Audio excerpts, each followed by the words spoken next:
I'm Ethan, just a regular guy trying to get by. But man, my folks' 30th anniversary last weekend stirred up some serious mess. They've always acted like their marriage is some grand American dream, always bragging about their perfect family. Mom's been flooding our family group chat for weeks, nagging everyone to RSVP for their big shindig. Even though we all live close by, nobody's got an excuse to flake. They went all out.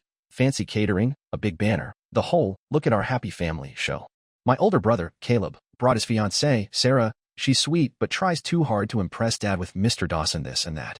My sister, Rachel, the family's golden girl, was there, soaking up the praise as usual.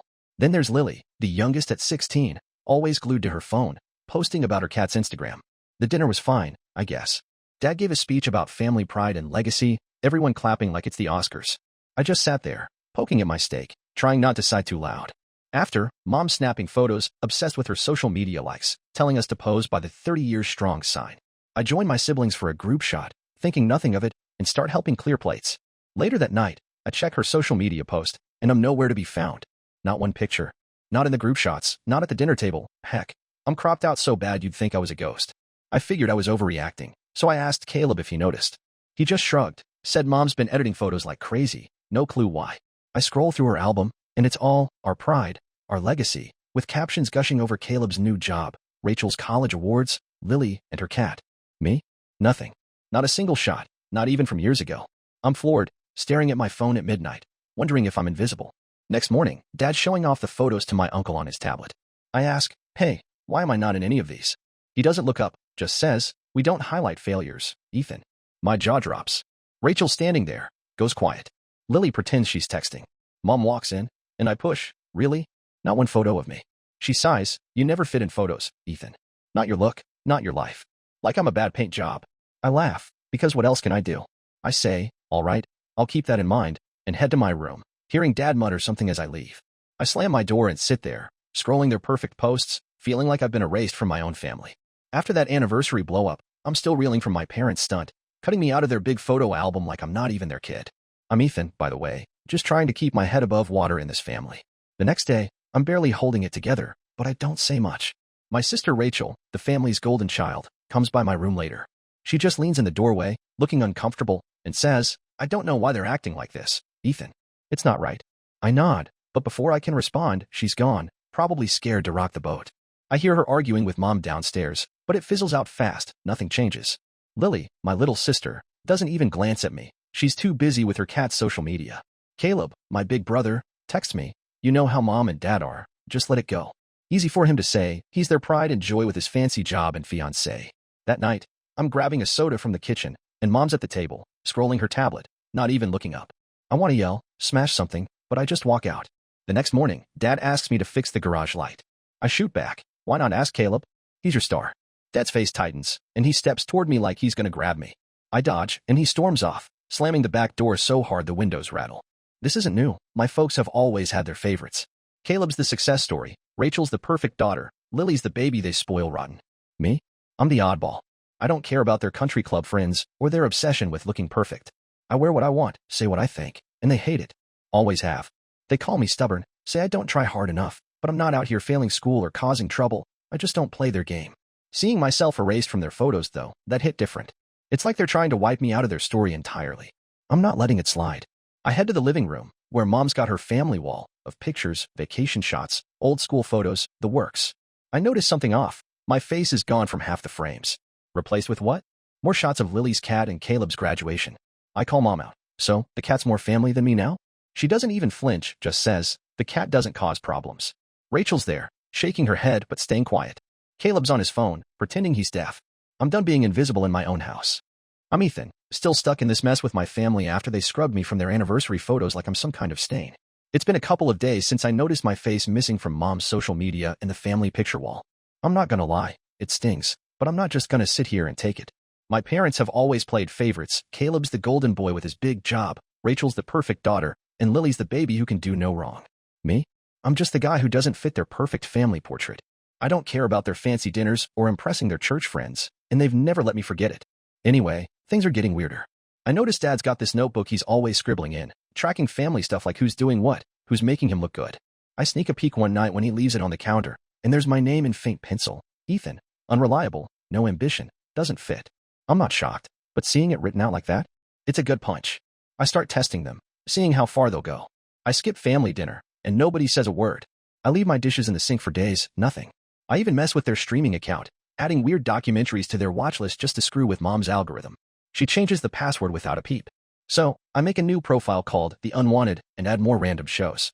It's gone by morning, no comment. Rachel's the only one who seems to get it. She comes to my room one night, sits on my chair, and says, I tried talking to them, Ethan.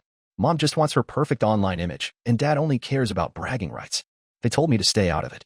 I shrug, not sure what to say. She adds, you don't deserve this, then leaves. Lily's too busy with her cat's Instagram to care, and Caleb just tells me to ignore them via text. Ignore them? They're trying to erase me. I overhear Dad on the phone with his buddy, saying, some kids just don't turn out right, but you focus on the ones who make you proud. I walk in, and he doesn't even pause, just keeps talking. I grab a drink and leave, and he slams the door behind me. I'm done playing nice. They want me gone from their story? Fine. I'll make sure they feel what it's like when I'm really not around. I'm starting to plan something bigger, something that'll hit them where it hurts. Not saying what yet, but trust me, they'll notice. I'm Ethan, still dealing with my parents acting like I don't exist after they cut me out of their big 30th anniversary photo album. It's been a rough week, and I'm not just gonna let it slide. My folks have always had their favorites. Caleb's the star, Rachel's the darling, Lily's the spoiled kid. Me? I'm the one they wish was more like them, all about status and appearances. I don't play that game, never have, and they hate it. After seeing my name in Dad's notebook labeled unreliable and my face swapped out for Lily's cat on the family wall, I'm done being their punching bag. I've been pushing back, small stuff at first. I stopped doing chores, no mowing the lawn, no fixing their Wi-Fi. I left my laundry in the bathroom for days. Nobody blinked. I even changed the TV input to some random channel just to mess with Dad's sports night. Nothing. They just call someone else to fix it, like I'm not even here. But I'm not stopping there.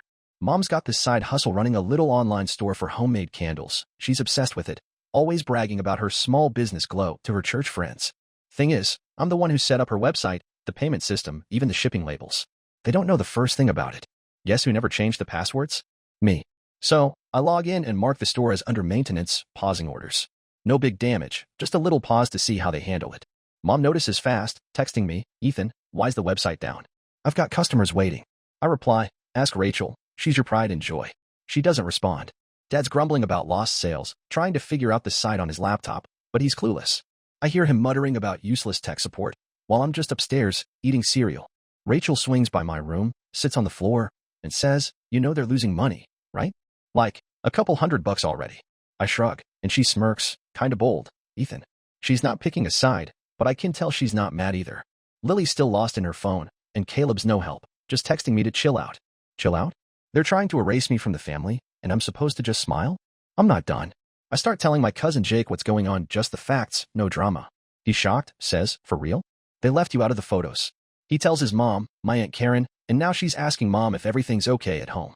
Mom brushes it off, says I don't like photos, but Aunt Karen's not buying it. She texts me, you need a place to stay, Ethan, you call me. I'm not moving out yet, but it's good to know someone's got my back. My parents are starting to feel the heat, and I'm just getting started. I'm Ethan, still in the thick of this family drama after my parents wiped me out of their 30th anniversary photos and basically their whole perfect family narrative. I'm not letting it go, not after they labeled me a failure and swapped my pictures for Lily's cat. My folks have always played favorites. Caleb's the golden boy, Rachel's the star daughter, and Lily's the baby they dote on. Me? I'm just the guy who doesn't care about their fancy image, and they've made it clear they'd rather I wasn't around. I've been hitting back where it hurts, pausing Mom's candle shop website so her orders are stalled. She's freaking out, and Dad's no better, ranting about lost money while fumbling with the site. They haven't figured out I'm the one who locked it down, and I'm not volunteering to fix it. I told Mom to ask Caleb, her pride and joy, and she just glares. Things are getting tense. I'm not doing chores anymore, no fixing the Wi-Fi, no taking out the trash. I even left my old sneakers in the hallway for a week, and nobody says a word. Dad tries to get in my face about the website, saying, Ethan, you're messing with our livelihood. I shoot back, you said I don't fit the family, so why should I help? He storms off, slamming the garage door so hard the neighbor's dog barks. Rachel's the only one who talks to me straight. She comes to my room, sits on my desk, and says, they're losing it, Ethan. Mom's crying about her business, and Dad's telling his buddies it's just a glitch. I nod, and she adds, I told them they're wrong for treating you like this, but they won't listen. She's trying, but she's stuck in the middle. Lily's still glued to her phone, and Caleb just texts me to stop being dramatic. Dramatic?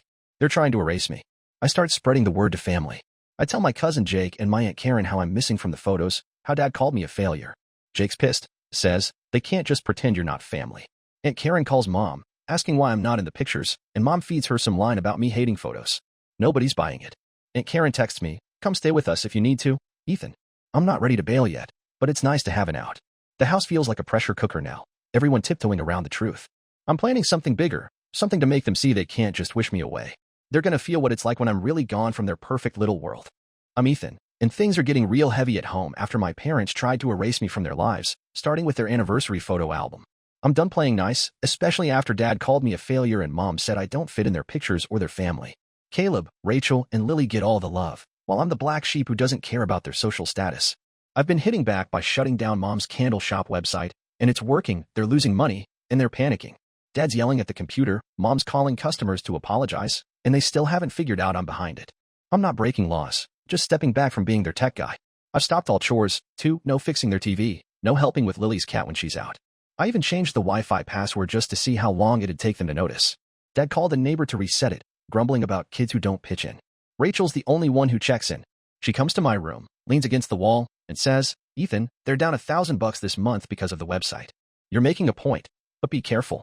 I shrug, and she sighs. I told Mom she's wrong, but she just says you're being difficult. Lily sent me a text, first time in weeks, asking, you okay? I reply, fine, don't worry, and she just sends a heart emoji. Caleb's still telling me to let it go, like it's that easy. The family's starting to notice the cracks. My cousin Jake told his mom, Aunt Karen, everything, and now she's spreading the word to my uncles. They're asking why I'm not in any photos, why Mom's business is tanking. Mom's making excuses, but the family group chat is buzzing. Aunt Karen calls me, says, Ethan, you don't deserve this. Come to my place if it gets too much. I thank her, but stay put for now. Then I hear Dad on the phone with his church buddy, saying, not every kid turns out how you hope, but you focus on the ones who shine. I walk in, and he doesn't even stop talking, just stares at me. I grab a water and leave, and he slams the door so hard the frame shakes. I'm not backing down. I'm planning my next move, something to make them see I'm not just a problem they can ignore. They want me out of their story? I'll show them what it's like when I'm really gone, not just from their photos but from the stuff they rely on me for. I'm Ethan, and this whole mess with my family's hit a breaking point. After my parents cut me out of their anniversary photos and called me a failure, I stopped helping with Mom's candle shop website and all the little things they take for granted. They're losing money, and the house is like a war zone. Mom's crying over her business, Dad's slamming doors, and they're both acting like I'm the bad guy. Caleb's still telling me to chill, Lily's barely talking, but Rachel's starting to get it. She posted a photo of us on her social media, captioned family's family, and Mom freaked, telling her to delete it. Rachel didn't. The family's buzzing now, cousins, aunts, uncles, all asking why I'm missing from the photos, why Mom's shop is down. Aunt Karen's been calling Mom out, and Dad's stories about technical issues aren't holding up. Last weekend, I stayed at Jake's place, and when I got back, my phone's blowing up with missed calls and texts from Mom and Dad. Ethan, we need to talk. This is serious. I ignore them. Dad corners me in the kitchen, trying to play nice, saying, we're a family. Ethan, we need you. I laugh. You don't get to erase me and then beg for help. Mom tries next, making breakfast and acting sweet, but I just grab coffee and leave. She follows me to the porch, says, you're hurting us, Ethan. Be mature. I turn and say, tell Dad to stop calling me a failure, and maybe we'll talk. She grabs my arm. I pull away, and she slaps my hand, muttering about embarrassing the family. I walk off. By Monday, they're desperate. The website's still down, bills are piling up, and their church friends are gossiping. Dad knocks on my door, voice shaky, says, Ethan, please, just fix the site. We're sorry. I look at him and say, you can't undo years of treating me like I don't matter. He tries to argue, but I shut the door. Rachel tells me later, they're falling apart. Ethan, they didn't think you'd push back this hard. I nod, but I'm done fixing their messes. I unlock the website but change the login so they can't access it without me. Then I pack a bag and head to Aunt Karen's. I'm not gone for good, but I need space. Rachel texts me, you did what you had to. I'm proud of you. Even Lily sends a message, miss you, Ethan. My parents keep calling, leaving voicemails about love and forgiveness, but I'm not ready to hear it. They tried to erase me, but I showed them I'm not invisible. I'm staying with Aunt Karen for now, figuring out my next steps. Maybe one day we'll talk, but they've got to own what they did first. For now, I'm done being their ghost.